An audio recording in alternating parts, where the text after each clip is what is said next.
Good evening, my Facebook community, friends, family. I want to reach out and share a personal confession with everyone because we're coming into this new year with so much trauma, so much hostility, so much stuff up in our face. How many of us are really tapping in and recognizing that it's a collective consciousness, that the stuff that's come to surface, whether you like it or not, has been deep down within the trenches of our own stuff. We influence each other more than you can ever imagine. Everything from how you live your life to how others will interact with you, your belief systems, your experiences, your perceptions, your thought processes, your attachments to the way you think things should be. This all correlates to how things are drawn to you, how you interact with other people, and whether or not you are well received or if you are liked. It starts with self.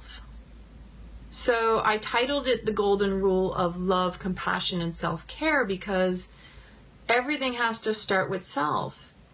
And many of us know the golden rule, do unto others as we would want done unto ourselves. But first, the first question you have to ask yourself is, how do I do unto myself? How do I love myself? Do I have the compassion? And do I express and demonstrate self-care in a way that really is truly loving? What is my self-talk? Am I berating myself? Because whatever you're doing to yourself internally, it's radiating out and it's being expressed, whether you realize it or not, in how you interact and how you commune with others. The people you draw into your life are going to mirror exactly where you're at in your life. If you're the type of person who is berating yourself all the time below the surface, you're probably just subtly exhibiting it with others. And other people will notice it even if you don't. So a lot of times, because I know my own personal self-talk can be very berating, oh, you didn't meet your expectations, you could have done better on that, it's beating ourselves up. I know this from my own personal experience, that I haven't always been the kindest with others around me as a result. But with my practice, my daily yoga, my meditation, it's brought more compassion and self-inquiry in such a way, it's a conscious awareness.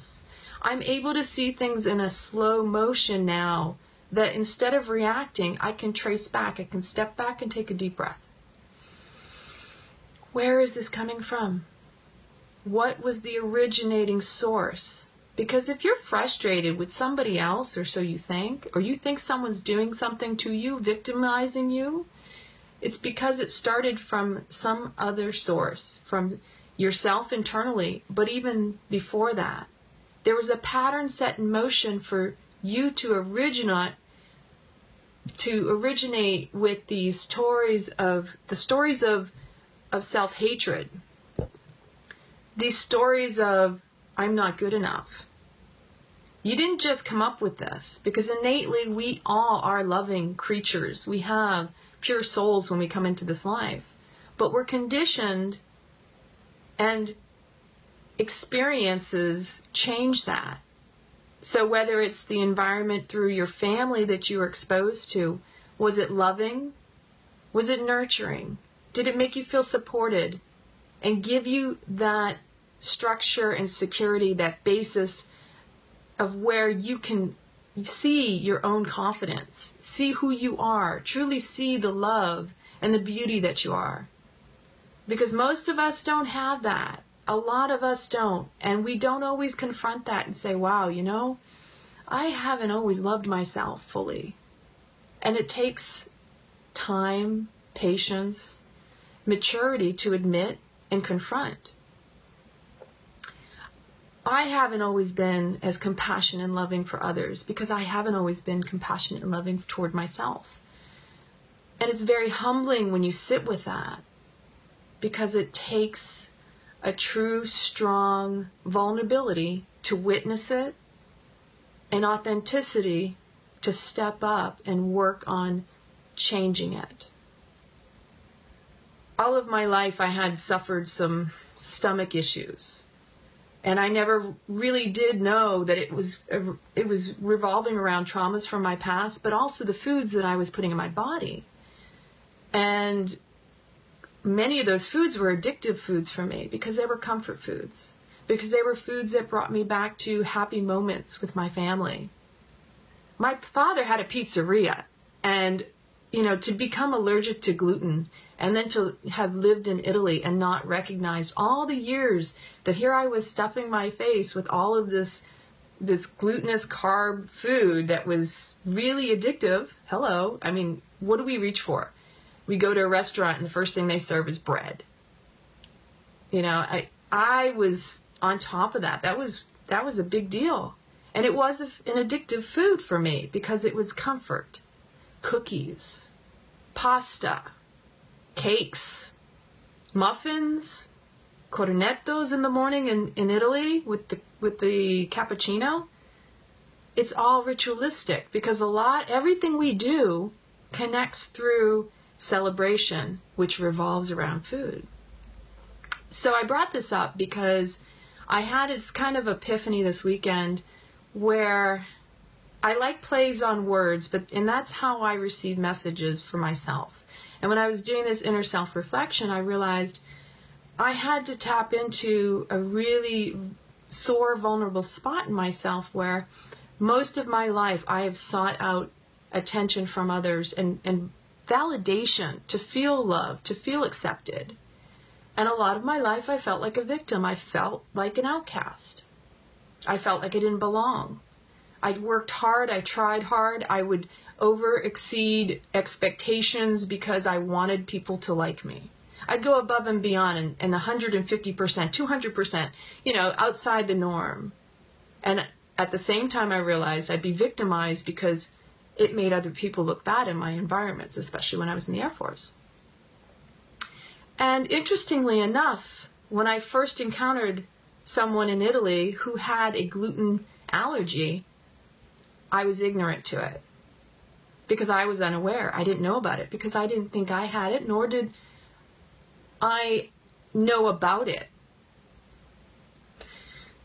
And the thing I had to learn over this course of time was that, wow, my ignorance in recognizing that someone else might have a problem was also superseded by my really strong ego and this threat within the ego that felt like that person was threatening my comfort food.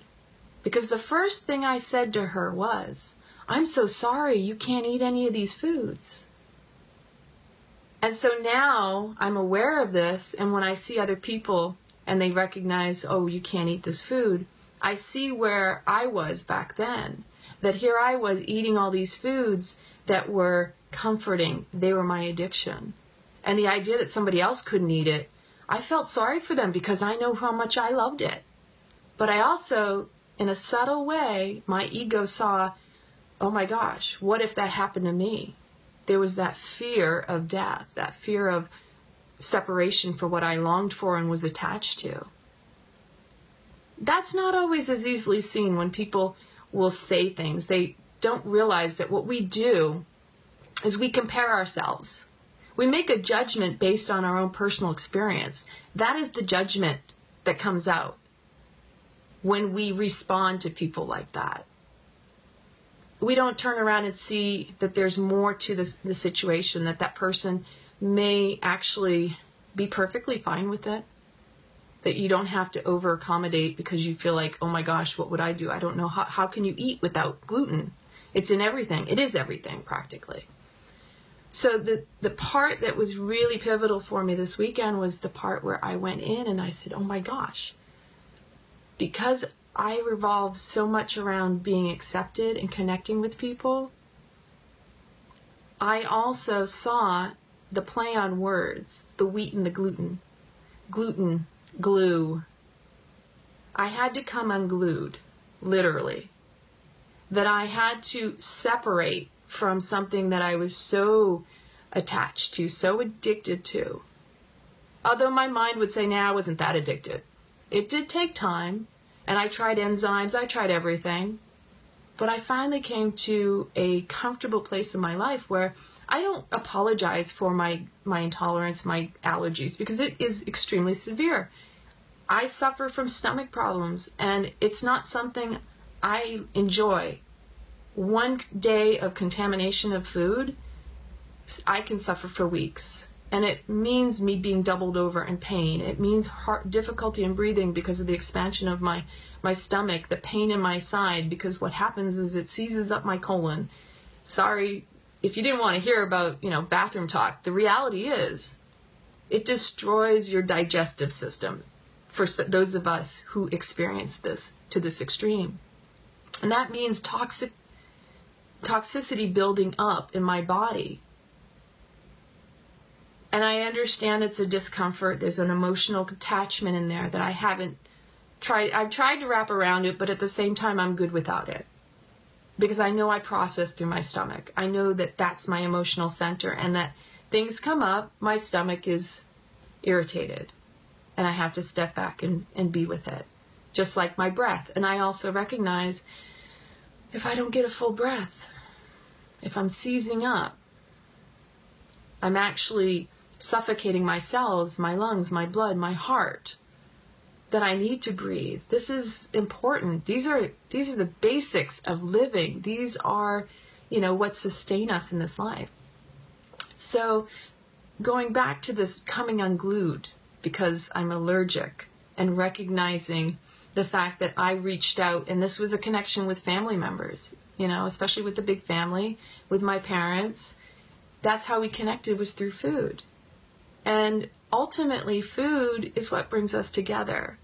So when you can't connect through the foods that you originally connected through, there's this feeling of alienation, this feeling of abandonment again, that I was recreated. I was recreated in the sense that part of the reason I had the addiction to the food was when I was feeling abandoned as a child. Those are the types of foods maybe I ate to try to recreate and bring back that comfort. The times when I felt like I needed some more nurturing and care and love. We reach for food. We don't realize it, but that's usually the first thing we'll do. Trying to recreate a memory.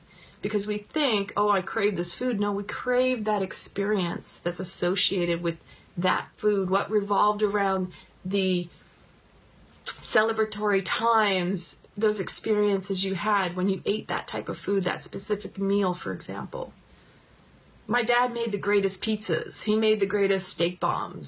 Things like that, But ultimately, I had to come unglued so that I could go inside and recognize the sweet nectar of everything that I am inside is who I am. I don't need to reach out for acceptance and validation and recognition from other people. And that was tough because I didn't know that's what it really was. And that there were times, there have been times, not like it was before. I do recognize it for other people now, more so than for myself, because of the compassion I have and seeing what I had gone through and experienced. There were times when I'd be in environments and I feel like I was abandoned and cast aside because nobody wanted to accommodate my food allergies. In fact, I could recognize that maybe other people felt threatened by it, and they really literally wanted to push me away because they didn't want to be confronted by it. Whether it was for themselves or they just didn't want to be bothered by somebody who,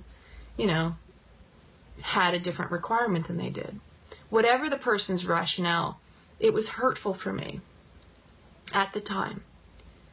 And I realize this today, maybe I should have spoken up, but I can tell you that I'm not always the first person to admit I'm hurt. In fact, my mind had been, for many years, very strong. And that instead of speaking up and admitting I'm in pain, I'm hurt, I need somebody to be gentle with me, I would just push through it. So in the past, and in the experiences that I had where I literally felt like the outcast because I was the only one who couldn't eat the food that was being served, whether it be through teacher trainings, because I've gone through a lot of yoga teacher trainings, there's a lot of food I couldn't eat. And that created a separation from me and the people I was trying to commune with. And that sense of abandonment and also victimization. And why do I bring this up? Because it's in my experience that has brought me to more compassion, that I would want someone else to feel accepted as well and bring them into the center, being the peacemaker in the sense that I knew what it felt like back then. And I don't want anybody else to have to experience that. But is it really about food? No. What it really is about is being consciously aware. Conscious awareness is key, and if you can't tap into your own self and who you are consciously, becoming aware, being present in every moment, how can you extend that to other people? Everything that's going on in the world has us divided and separated. This group of people, that group of people. There's all these labels being thrown around. Black lives matter, Muslim lives matter, this one life matters, people matter. And the truth is, love is all there is, and we all want the same thing. We need to come back and stop putting a label and separating and dividing one another according to color, race, religion, country, whatever. It doesn't matter. The bottom line is, you and I want to be accepted for who we are. And the label does not make us who we are. That's just something categorizing. It is not a person, place, or thing. It's a description. It might be what you do, but it's not who you are. I may be a woman, but I'm still a soul and a person. Nothing outside of me can change that unless I allow it to, and I have to start from within myself. So we really need to come back together, because everything out there that's going on that's rubbing people, really, anger is a great example of showing you care. So I'm grateful personally that people are getting angry, because if people don't get angry, then it means they don't care. Or they know enough to be neutral and sit calm amongst the chaos. Because here's the grace in neutrality. It's recognizing and being aware of the situation, but not becoming attached emotionally in and embroiled in the situation. Not letting it take you out of your personal joy and out of your power place. Because the more attention you put on that external stuff that's really ticking you off, that's rubbing you, it's got you in a tizzy, all that's doing is feeding your ego. And when your ego feels the need to jump up and fight, you're just feeding the fuel of that fight. When you look for a fight, you get it. Even if you look to defend, you will find yourself in a fight. I'm one to say I've experienced that as well. That was a lot of my focus in life, was I noticed the things that made me feel like being a victim. And when I looked for that stuff, because that was just what I was used to seeing, it became habitual that I would create the situations too. I would draw those situations to myself. But the reality is we have to come back to the compassion. We have to start with ourselves. We have to see what it is in ourselves that needs healing and work on that first. And maybe you have to come unglued. If you don't, how can you know what parts are inside of you? So ultimately, I really just wanted to share that little confession with everybody because I don't know any better. I'm still learning. I'm human. I mean, how can I say I love animals, but I wouldn't eat animals? Now that takes a lot of maturity. And there's nothing wrong with it. I'm not condoning, and I'm also not telling people you shouldn't do this because of whatever. The balance is in yourself, and the truth is in yourself. You have to be aware of who you are and what you do, what motivates you. Don't worry about other people judging you. I think you probably judge yourself enough that you don't need the extra pressure. I mean, truly, it takes maturity to recognize that you say one thing, but maybe you're a hypocrite in the end. I was for a lot of time in my life a hypocrite in many things, and maybe still am. I have to look at situations.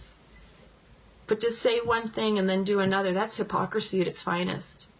And it takes true courage and maturity to see it and make that shift. Decide to change. Because guess what? Other people see what you do, and you can't hide it. What you say and what you do could be two different things. So be in your own personal integrity and authenticity. Recognize the golden rule. We all want love. Nobody's any different. We just have different ways about approaching it because we have different experiences.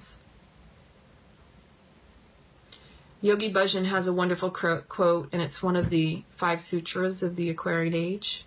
If you cannot see God in all, you cannot see God at all. Because that's the truth. That is true.